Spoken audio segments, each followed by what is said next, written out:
Hi everyone, welcome to Savitha ನಿಸು YouTube channel. ನಾನು ನಿಮ್ಮ ಸವಿತಾ. ಇವತ್ತಿನ ದಿನ ರಾಮನವಮಿ ಇರೋದ್ರಿಂದನ ಎಲ್ರಿಗೂ ರಾಮನವಮಿಯ ಒಂದು ಹಾರ್ದಿಕ ಶುಭಾಶಯಗಳನ್ನ ಹೇಳೋದಕ್ಕೆ ಇಷ್ಟಪಡ್ತೀನಿ. ಮರ್ಯಾದಾ ಪುರುಷೋತ್ತಮ, ಏಕಪತ್ನಿ ವ್ರತಸ್ಥ, ತಂದೆಗೆ ಮಾತು ತಪ್ಪದ ಮಗ ಮತ್ತು ಎಲ್ಲರ ಒಗ್ಗೂಡಿಕೆಗೆ ಒಬ್ಬ ಕಾರಣಕರ್ತನಾದಂತಹ ಒಂದು ಸಾಧ್ವಿ ಶಿರೋಮಣಿ ಅಂತ ಹೇಳ್ಬೋದು. ಆ ಥರ ಒಂದು ಶ್ರೀರಾಮ ನವಮಿಯ ಜಯಂತಿಯನ್ನು ಯಾವ ಥರ ಆಚರಣೆ ಮಾಡ್ತಾರೆ, ಎಲ್ಲರೂ ಕೂಡ ತುಂಬ ವಿಜೃಂಭಣೆಯಿಂದ ಆಚರಣೆ ಮಾಡ್ತಾ ಇದ್ದಾರೆ ಎಲ್ಲರೂ. ಹಾಗೆಯೇ ನಾವು ಕೂಡ ಮನೆಯಲ್ಲಿ ಪ್ರತಿ ವರ್ಷವೂ ಮನೆಗಳಲ್ಲಿ ವಾಡಿಕೆ ಇದೆ, ರಾಮನವಮಿ ದಿವಸ ಒಂದು ಪಾನಕ ಕೋಸಂಬರಿಯನ್ನು ಮಾಡಬೇಕು ಅಂಥೇಳಿ. ಹಾಗೆ ನಾವು ಕೂಡ ಮಾಡ್ತಾಯಿದ್ದೀವಿ. ಬನ್ನಿ ಮಾಡೋದು ಹೇಗೆ ಅಂಥೇಳಿ ನೋಡ್ಕೊಂಡು ಬರೋಣ. ಹಾಗೆ ರಾಮನವಮಿಯ ದಿನ ಹೊನ್ನಾರ ಹೂಡೋ ಅಂತ ಒಂದು ಪದ್ಧತಿ ಇದೆ. ರೈತರು ಆ ವರ್ಷದ ಬೇಸಾಯ ಎಲ್ಲ ಚೆನ್ನಾಗಾಗಲಿ ಅಂಥೇಳಿ ಹೊನ್ನಾರ ಕೂಡ ಮಾಡ್ತಾರೆ. ಬನ್ನಿ ಇವಾಗ ಜ್ಯೂಸ್ ಮಾಡೋದು ಹೇಗೆ ಅಂತ ನೋಡ್ಕೊಂಡು ಬರೋಣ. ಒಂದು ಬೌಲಷ್ಟು ಬೆಲ್ಲನ ನಾನು ಸ್ವಲ್ಪ ಹೊತ್ತಿನ ಮುಂಚೆನೇ ಸ್ವಲ್ಪ ಕರಗಲಿ ಅಂತ ನೆನೆ ಹಾಕ್ಕೊಂಡಿದ್ದೀನಿ, ಆರ್ಗ್ಯಾನಿಕ್ ಬೆಲ್ಲನ. ಹಾಗೆಯೇ ಒಂದು ತಮಗೆ ನೀರು ತೊಗೊಂಡಿದ್ದೀನಿ. ನೀವು ಐಸ್ ಕ್ಯೂಬ್ ಕೂಡ ಯೂಸ್ ಮಾಡ್ಕೋಬೋದು, ಸ್ವಲ್ಪ ನೀರು ಹಾಕಿ. ಹಾಗೆ ಗಮ್ ಹಾಕಿ ಏಲಕ್ಕಿ ಲವಂಗ ಪುಡಿನೂ ಕೂಡ, ಶುಂಠಿ ಇದ್ರ ಪುಡಿನೂ ಕೂಡ ತೊಗೊಂಡಿದ್ದೀನಿ. ಬನ್ನಿ ಹೇಗೆ ಮಾಡೋದು ಅಂಥೇಳಿ ನೋಡ್ತಾ ಹೋಗೋಣ. ಹೀಗೆ ಒಂದು ಬೌಲಲ್ಲಿ ಬೆಲ್ಲನ ನಾನು ನೀಟಾಗಿ ಕರಗಲಿ ಅಂತೇಳಿ ನೀರಲ್ಲಿ ನೆನೆ ಹಾಕ್ತಿದ್ದೀನಿ. ಇಲ್ಲ ಅಂದರೆ ಒಂದು ಲೋಟ ತಗೊಂಡು ಸ್ಮ್ಯಾಶ್ ಮಾಡ್ಕೋಬೋದು, ಇಲ್ಲ ಬ್ಲೆಂಡರಲ್ಲಿ ಬ್ಲೆಂಡು ಕೂಡ ಮಾಡ್ಕೋಬೋದು. ನಾನು ಹಾಗೆ ನೆನೆಯೋದಕ್ಕೆ ಬಿಟ್ಟಿದ್ದೆ. ಬನ್ನಿ ಇವಾಗ ಏನು ಕಿತ್ತಳೆ ಹಣ್ಣು ಎಲ್ಲ ತೊಗೊಂಡಿದ್ದೀವಲ್ವ, ಆ ಕಿತ್ತಳೆ ಹಣ್ಣನ್ನು ಒಂದೊಂದೇ ಕಟ್ ಮಾಡಿ ನಾವು ಹಾಕೋಣ. ನೋಡಿ ಈ ಥರ ಇದೆಲ್ಲ ಒಂದು ಬೌಲಿಗೆ ಹಾಕ್ಬಿಟ್ಟು ಸ್ಮ್ಯಾಶ್ ಮಾಡಿ ಚೆನ್ನಾಗಿ ಅದ್ರಾಗಿಂದೆಲ್ಲ ಪಲ್ಪನ್ನೆಲ್ಲ ತೆಗಿಬೇಕು. ತಕ್ಕೊಂಡು ನಂತರ ಅದನ್ನೆಲ್ಲ ಮಿಕ್ಸ್ ಮಾಡಿ ನಾನು ಒಂದು ಜ್ಯೂಸ್ ಮಾಡೋಣ ಅಂತ ಇದ್ದೀನಿ.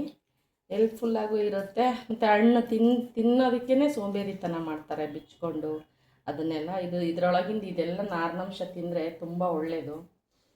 ಹಾಗೆ ಬಾಡಿ ಸಣ್ಣಕ್ಕಾಗಿರುತ್ತೆ ಹಣ್ಣೆಲ್ಲ ಮನೇಲಿ ತಂದಿದ್ದರೆ. ಮತ್ತು ಈ ಥರ ಒಂದು ಜ್ಯೂಸು, ನಿಂಬೆಹಣ್ಣು ಬೇಕು ಅಂತಿಲ್ಲ ಏನಿಲ್ಲ, ಈ ಹಣ್ಣಿನ ಜ್ಯೂಸನ್ನೇ ಮಾಡಿಕೊಟ್ರೆ ತುಂಬ ಚೆನ್ನಾಗಿರುತ್ತೆ. ಹಾಗಾಗಿ ನಾನು ಇವತ್ತು ದೇವ್ರ ನೈವೇದ್ಯಕ್ಕೆ ಕಿತ್ತಳೆ ಹಣ್ಣಿನ ಜ್ಯೂಸ್ ಮಾಡೇ ತೋರಿಸ್ತಾ ಇದ್ದೀನಿ. ಯೂಸ್ಫುಲ್ಲಾಗಿರುತ್ತೆ. ಇದಾದರೆ ಬೇಗನೆ ಕುಡಿದ್ಬಿಡ್ತಾರೆ. ಸಿಪ್ಪೆ ತೆಗೆದು ತೊಳೆ ತೆಗೆದು ಆ ನಾರು ತೆಗೆದು ತಿನ್ನೋ ಅಂಥ ಗೋಜಿಗೆ ಯಾರು ಹೋಗಲ್ಲ, ಅಂಥವ್ರಿಗಂತೂ ತುಂಬ ಇಷ್ಟ ಆಗುತ್ತೆ. ಈ 4 ಹಣ್ಣಿನ ಪಲ್ಪನ್ನು ನಾನು ತಗೊಳ್ತೀನಿ.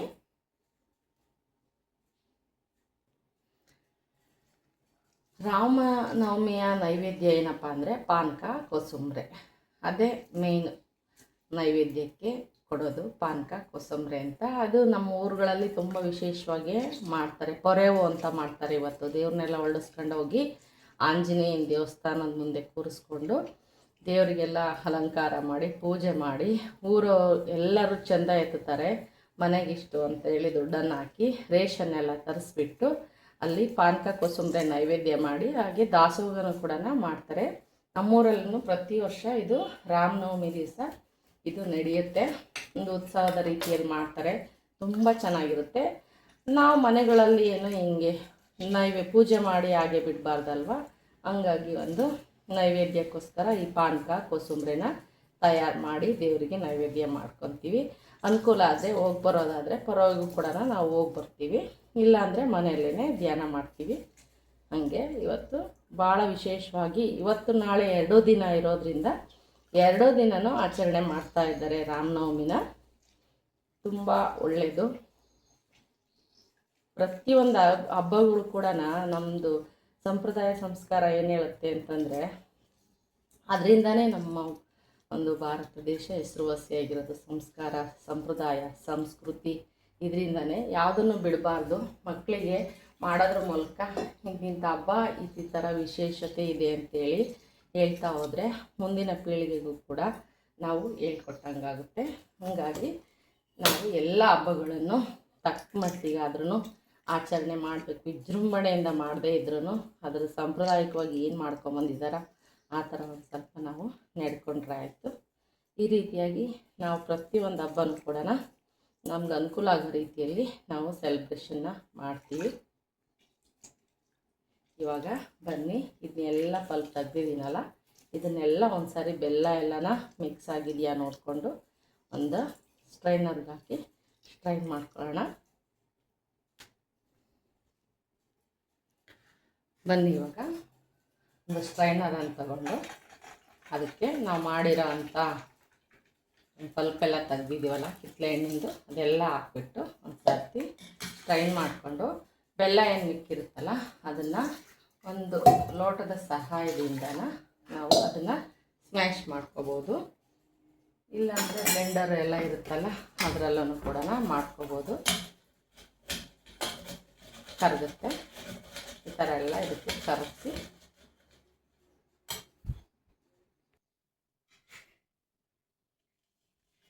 ನೋಡಿ. ಇವಾಗ ಈ ಥರ ಎಲ್ಲ ಮಾಡಿಕೊಂಡ್ರೆ ಬೆಲ್ಲ ಎಲ್ಲ ಕರಗುತ್ತೆ.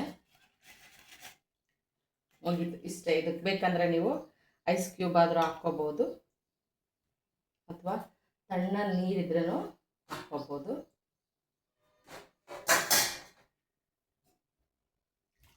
ಈ ಥರ ರೆಡಿ ಮಾಡಿ ಇದಕ್ಕೊಂದು ಘಮ ಕೊಡೋಣ, ರುಚಿನೂ ಇರುತ್ತೆ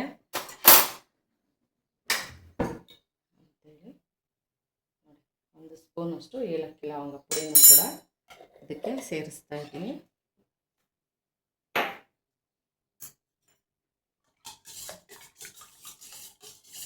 ಇಷ್ಟೇ ಪಾನಕ. ಬೆಲ್ದಣ್ಣಿನ ಪಾನಕನೂ ಮಾಡ್ಕೋಬೋದು, ಮಾವಿನಕಾಯಿನ ಮಾಡ್ಕೋಬೋದು, ಮಾವಿನ ಎಣ್ಣಿನ ಮಾಡ್ಬೋದು. ಈ ಥರ ಹಲವಾರು ರೀತಿಯ ಪಾನಕಗಳನ್ನು ನೈವೇದ್ಯಕ್ಕೆ ಬಳಸ್ಬೋದು. ಇವತ್ತು ನಾನಿಲ್ಲಿ ಕಿತ್ತಳೆ ಹಣ್ಣಿನ ಒಂದು ಪಾನಕವನ್ನು ನೈವೇದ್ಯವಾಗಿ ಬಳಸ್ತಾ ಇದ್ದೀನಿ. ಇವಾಗ ಪಾನಕ ರೆಡಿ ಆಯಿತು. ಇವಾಗ ನೈವೇದ್ಯಕ್ಕೆ ಒಂದು ಲೋಟದಷ್ಟು ನೈವೇದ್ಯಕ್ಕೆ ಕೊಡೋಣ. ಈ ಥರ ಇರುತ್ತೆ. ಬಂದು ನಾನು ಟೇಸ್ಟ್ ಹೇಗೆ ಬಂದಿದೆ ಅಂತ ಹೇಳ್ತೀನಿ ಪೂಜೆ ಆದ ನಂತರ. ಬನ್ನಿ ಇವಾಗ ದೇವ್ರಿಗೆ ನೈವೇದ್ಯ ಆಯಿತು. ಇವಾಗ ಇದ್ರದ್ದು ಟೇಸ್ಟ್ ಹೇಗೆ ಬಂದಿದೆ ಅಂತೇಳಿ ಹೇಳ್ತೀನಿ.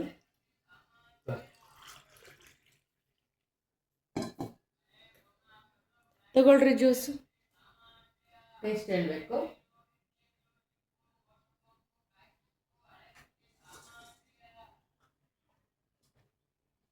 ಹೇಗಿದೆ? ಚೆನ್ನಾಗಿದೆ ಅಲ್ಲ? ತುಂಬ ಚೆನ್ನಾಗಿ ಬಂದಿದೆ. ಮಾಡ್ಕೊಳ್ರಿ ಎಲ್ರಿಗೂ ಇಷ್ಟ ಆದರೆ ಅಂತ ಹೇಳ್ತಾ ನೆಕ್ಸ್ಟು ದೋಸೆ ಮಾಡೋಣ. ಇವತ್ತು ನವಣಕ್ಕಿ ಈರುಳ್ಳಿ ದೋಸೆ ಮಾಡ್ತಾಯಿದ್ದೀನಿ.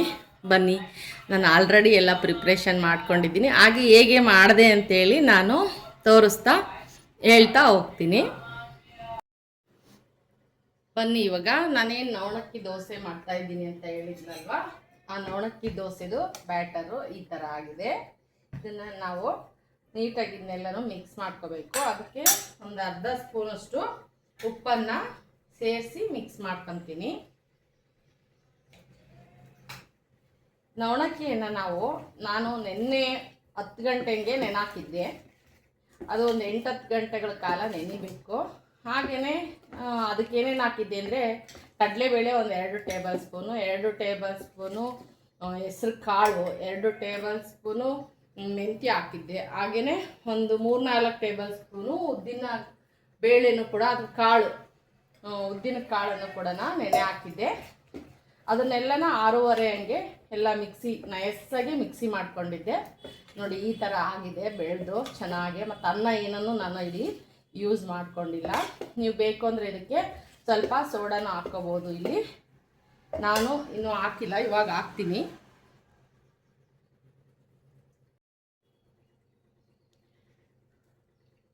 ನೋಡಿ, ನವಣಕ್ಕಿ ನಾನು 8 ಗಂಟೆಗಳ ಕಾಲ ನೆನೆ ಇಟ್ಟು ಆನಂತರ ಮತ್ತೆ ಅದಕ್ಕೆ ಕಡಲೆಬೇಳೆ, ಉದ್ದಿನಬೇಳೆ, ಮೆಂತ್ಯ, ಹೆಸರು ಬೇಳೆ ಅಥವಾ ಹೆಸರು ಕಾಳು ಎಲ್ಲನೂ 2 ಟೇಬಲ್ ಸ್ಪೂನು, ಉದ್ದಿನಬೇಳೆ ಮಾತ್ರ ಒಂದು 4-5 ಟೇಬಲ್ ಸ್ಪೂನು. ಈ ನವಣೆನ ನೆನೆ ಹಾಕ್ಬೇಕಾದ್ರೆ ನಾನು ಬೆಳಗ್ಗೆನೇ ನೆನೆ ಹಾಕಿದ್ದೆ. ಸಂಜೆ 6:30-7 ಗಂಟೆ ಹಂಗೆ ನಯಸ್ಸಾಗಿ ನಾನು ಇದನ್ನು ಹಿಟ್ಟನ್ನು ರುಬ್ಬಿಟ್ಕೊಂಡಿದ್ದೀನಿ, ದೋಸೆ ಹಿಟ್ಟಿನ ಥರ. ಇವಾಗ ಇದು ಬೆಳೆದು ಎಷ್ಟು ಚೆನ್ನಾಗಿ ಬಂದಿದೆ. ನಾವು ಇನ್ನೊಂದು ಸ್ವಲ್ಪ ನೀರನ್ನು ಮಿಕ್ಸ್ ಮಾಡಿಕೊಂಡು ಸ್ವಲ್ಪ ಅಡುಗೆ ಸೋಡಾನ ಇದಕ್ಕೆ ಹಾಕ್ಬಿಟ್ಟು ಈ ಥರ ಬ್ಯಾಟರನ್ನು ರೆಡಿ ಮಾಡ್ಕೊಂಡಿದ್ದೀನಿ. ಇವಾಗ ಈರುಳ್ಳಿ ದೋಸೆ ಮಾಡೋಣ, ನವಣಕ್ಕಿ ದೋಸೆ ಈರುಳ್ಳಿ ದೋಸೆನ ಅಂತೇಳಿ ಒಂದು 3-4 ಈರುಳ್ಳಿನ ಚಿಕ್ಕದಾಗಿ ಹೆಚ್ಚಿಟ್ಕೊಂಡಿದ್ದೀನಿ. ಒಂದು 2 ಅದಕ್ಕೆ ಜೀರಿಗೆನೇ ಮಿಕ್ಸ್ ಮಾಡ್ಕೊಂಡಿದ್ದೀನಿ. ಹಾಗೆ ಒಂದು 3 ಹಸಿಮೆಣ್ಸಿನ್ಕಾಯಿನ ಚಿಕ್ಕದಾಗಿ ಕಟ್ ಮಾಡಿ ಇಟ್ಕೊಂಡಿದ್ದೀನಿ. ಹಾಗೆ ಸ್ವಲ್ಪ ಕೊತ್ತಂಬರಿ ಸೊಪ್ಪನ್ನು ತೊಗೊಂಡಿದ್ದೀನಿ. ನಮ್ಮ ಮನೇಲಿ ಬಿಸಿಬೇಳೆ ಬಾತು ವಾಂಗಿಬಾತ್ ಪೌಡ್ರ್ ಯಾವಾಗಲೂ ಇದ್ದೇ ಇರುತ್ತಲ್ವ, ಅದನ್ನು ಒಂದು ಸ್ವಲ್ಪ ಟೇಸ್ಟಿಗೆ ಇಟ್ಕೊಂಡಿದ್ದೀನಿ. ಬನ್ನಿ ಇವಾಗ ದೋಸೆ ಮಾಡೋಣ, ಹೇಗೆ ಬರುತ್ತೆ ಅಂತ ನೋಡೋಣ.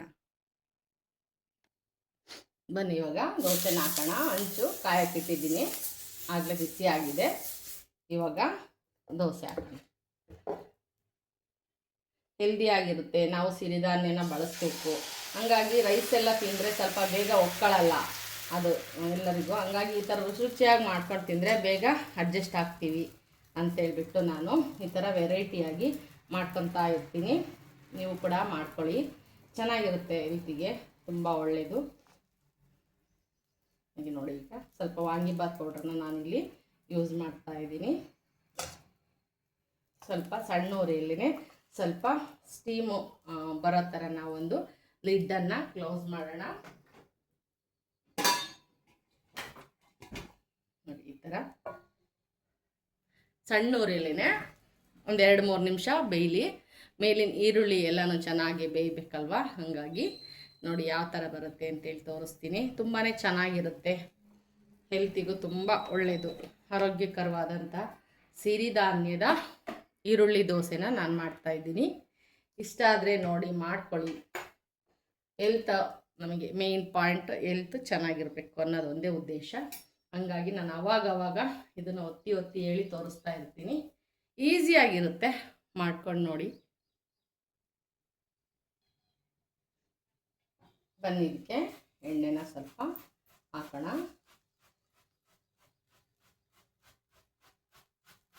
ಒಂದು ನಿಮಿಷ ಬೇಯಲಿ. ಸ್ವಲ್ಪ ಜೋರೂರಿನೇ ಮಾಡಿದ್ದೀನಿ. ಆಯಿಲ್ ಇಲ್ದಂಗೂ ಹಾಕ್ಕೋಬೋದು ಇದು ದೋಸೆನ, ಅಷ್ಟು ಚೆನ್ನಾಗಿ ಬರುತ್ತೆ. ನಾನು ಮಾಡಿ ನೋಡಿ, ನಾನು ತಿಂದು ಎಲ್ಲ ಹೆಲ್ತು ಚೆನ್ನಾಗಿದೆ ಅಂದಾಗ ನಾನು ಯಾವುದೇ ಅಡುಗೆ ಆಗಲಿ ತೋರಿಸೋದು. ಹಾಗೆಯೇ ಇವತ್ತು ನಿಮಗೆ ನವಣಕ್ಕಿ ದೋಸೆ ತುಂಬ ಜನ ಬರುತ್ತೆ ಅಂತ, ಚೆನ್ನಾಗಿ ಬರುತ್ತೆ ಅಂತೇಳಿ ಕಾನ್ಫಿಡೆಂಟಾಗಿ ನಾನು ನಿಮಗೆ ತೋರಿಸ್ತಾ ಇದ್ದೀನಿ. ನೋಡಿ ಯಾವ ಥರ ಬಂದಿದೆ ಅಂತ.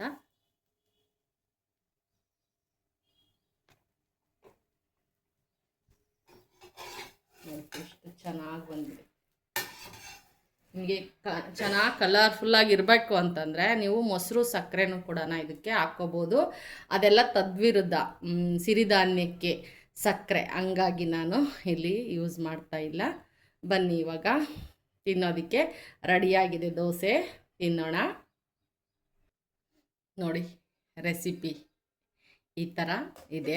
ಮನೇಲಿ ಏನಾದರೂ ಸೊಪ್ಪು ಸಾರು ಇರುತ್ತೆ, ತರಕಾರಿ ಸಾರು ಇರುತ್ತೆ, ಏನಾದರೂ ಒಂದು ಸಾಂಬಾರಿದ್ದರೆ, ಜೊತೆಗೆ ಒಂದು ಚಟ್ನಿ ಇದ್ದರೆ ಈ ಥರ ದೋಸೆ ಮಾಡ್ಕೊಂಡು ತಿಂದರೆ ಆಹಾ ತುಂಬ ರುಚಿಯಾಗಿರುತ್ತೆ. ಟೇಸ್ಟ್ ಹೇಗೆ ಬಂದಿದೆ ಅಂತೇಳಿ ಹೇಳ್ತೀನಿ ನೋಡಿ. ತುಂಬಾ ಚೆನ್ನಾಗಿರುತ್ತೆ. ಇದಕ್ಕಿಂತ ಆಲೂಗಡ್ಡೆ ಪಲ್ಯ ಮಾಡ್ಕೊಂಡ್ರು ತುಂಬ ಚೆನ್ನಾಗಿರುತ್ತೆ,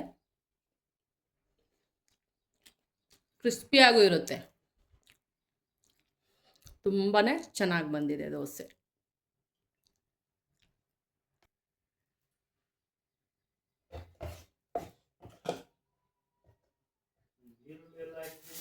ಈರುಳ್ಳಿ ದೋಸೆ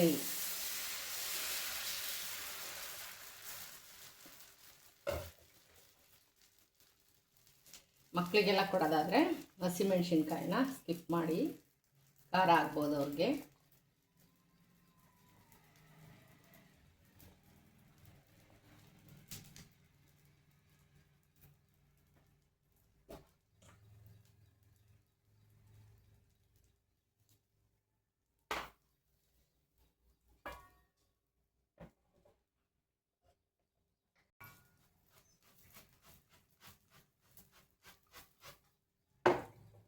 ಹೇಗಿದೆ ಟೇಸ್ಟು? ಚೆನ್ನಾಗಿದೆಯಾ? ಬರಲೇ ಇಲ್ಲ ವಾಯ್ಸು?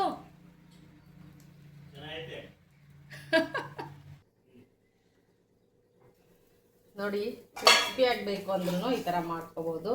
ನೋಡಿ, ವಿಡಿಯೋ ಇಷ್ಟ ಆದರೆ ಒಂದು ಲೈಕ್ ಮಾಡಿ, ಶೇರ್ ಮಾಡಿ, ಕಮೆಂಟ್ ಮಾಡಿ ಅಂತ ಹೇಳ್ತಾ ಶೇರ್ ಮಾಡಿ, ಕಮೆಂಟ್ ಮಾಡಿ. ಹಾಗೆ ಹೊಸ್ದಾಗಿ ನೋಡ್ತಾ ಇರೋರು ಸಬ್ಸ್ಕ್ರೈಬ್ ಕೂಡ ಮಾಡ್ಕೊಳ್ರಿ. ಹಾಗೆಯೇ ಈ ದೋಸೆನ ನಾವು ಇನ್ನೊಂದು ಥರನೂ ಕೂಡ ಮಾಡ್ಬೋದು. ನಾವು ಮೇಲೆ ಈರುಳ್ಳಿ ಎಲ್ಲ ಉದುರಿಸೋದಕ್ಕಿಂತನೂ ಕೂಡ ಆ ಹಿಟ್ಟೊಳಗೇ ಎಲ್ಲನೂ ಹಾಕಿ, ಬೇಕಂದರೆ ನೀವು ಶುಂಠಿ ಬೆಳ್ಳುಳ್ಳಿ ಪೇಸ್ಟನ್ನು ಹಾಕ್ಕೊಂಡು, ಅಜ್ವಾನ ಜೀರಿಗೆ ಈ ಥರ ಎಲ್ಲ ಹಾಕ್ಕೊಂಡು ಒಂದು ಸರ್ತಿ ಈ ಥರ ಈಗ ಏನು ಬಿಡ್ತಾ ಇದ್ದೀನೋ ಈ ಥರ ದೋಸೆ ಬಿಟ್ಟು ಮಾಡಿಕೊಂಡ್ರು ತಿನ್ನೋದಕ್ಕೆ ತುಂಬ ಸೊಗಸಾಗಿರುತ್ತೆ, ತುಂಬಾ ಚೆನ್ನಾಗಿ ಬರುತ್ತೆ. ತುಂಬ ಹೆಲ್ತಿಗಂತೂ ತುಂಬ ಒಳ್ಳೆಯದಂತ ನಾನು ಪದೇ ಪದೇ ಹೇಳ್ತೀನಿ. ರಾಗ ಎಳಿತಾರೆ ಅಂತ ಅಂದ್ಕೊಬಿಡ್ರಿ ನೀವು. ತುಂಬ ಹೆಲ್ತ್ಫುಲ್ ಫುಡ್ಡು, ಈಸಿಯಾಗಿ ಮಾಡ್ಕೊಳ್ಳಿ ಅಂತ ಹೇಳೋದಕ್ಕೆ ನಾನು ಇಷ್ಟಪಡ್ತೀನಿ ಅಷ್ಟೇ. ಎಲ್ಲರ ಆರೋಗ್ಯ ಮುಖ್ಯ ನಮಗೆ. ಮುಂದಿನ ಪೀಳಿಗೆಗೆ ನಾವು ಒಳ್ಳೆ ಆರೋಗ್ಯ ಕೊಡಬೇಕು ಅಂತ ಹೇಳಿದರೆ ಇದು ರಿಸ್ಕೇ ಆಗೋದಿಲ್ಲ. ನೀವು ರೈಸ್ ಮಾಡಿ ಊಟ ಮಾಡೋದಾದರೆ ರಿಸ್ಕ್ ಆಗುತ್ತೆ. ಆದರೆ ಈ ಥರ ಮಾಡ್ಕೊಂಡು ತಿನ್ನೋದ್ರಿಂದ ನಮಗೆ ರುಚಿಯಾಗಿ ತಿಂದಂಗೂ ಇರುತ್ತೆ. ಅವ್ರಿಗೆ ಯಾವ ಭಾವನೆನೂ ಬರೋಲ್ಲ, ಇದೇನು ದೋಸೆ ಅಂತಲೇ ಅವ್ರಿಗೆ ಗೊತ್ತಾಗೋದಿಲ್ಲ. ಹಾಗಾಗಿ ಈ ಥರ ಮಾಡ್ಕೊಳ್ಳಿ, ತುಂಬ ಚೆನ್ನಾಗಿರುತ್ತೆ, ಹೆಲ್ಪ್ಫುಲ್ಲಾಗಿರುತ್ತೆ ಅಂತ ಹೇಳೋದಕ್ಕೆ ನಾನು ಇಷ್ಟಪಡ್ತೀನಿ.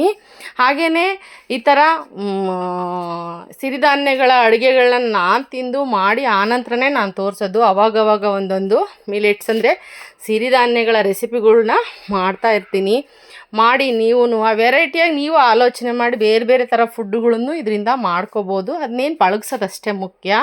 ಒಂದು 8 ಗಂಟೆ ಕಾಲ ನೆನಾಕಬೇಕು, ಒಂದು 8 ಗಂಟೆಗಳ ಕಾಲ ಮುಂಚೆನೇ ಅಡುಗೆ ಮಾಡಿಟ್ಕೋಬೇಕು ಅಷ್ಟೇ. ಇದ್ರದ್ದು ಇನ್ನೇನಿಲ್ಲ ಸಮಸ್ಯೆ. ಅಷ್ಟು ಚೆನ್ನಾಗಿರುತ್ತೆ ಮತ್ತು ಹೆಲ್ತ್ ಫುಲ್ಲಾಗಿರುತ್ತೆ ಅಂತ ಹೇಳೋದಕ್ಕೆ ನಾನು ಇಷ್ಟಪಡ್ತೀನಿ. ಇಷ್ಟ ಆದರೆ ಒಂದು ಸಬ್ಸ್ಕ್ರೈಬ್ ಮಾಡ್ಕೊಳ್ಳಿ. ನೋಡಿ ಎಷ್ಟು ಚೆನ್ನಾಗಿದೆ ದೋಸೆ ನೋಡೋದಕ್ಕೆ ಅಲ್ವಾ.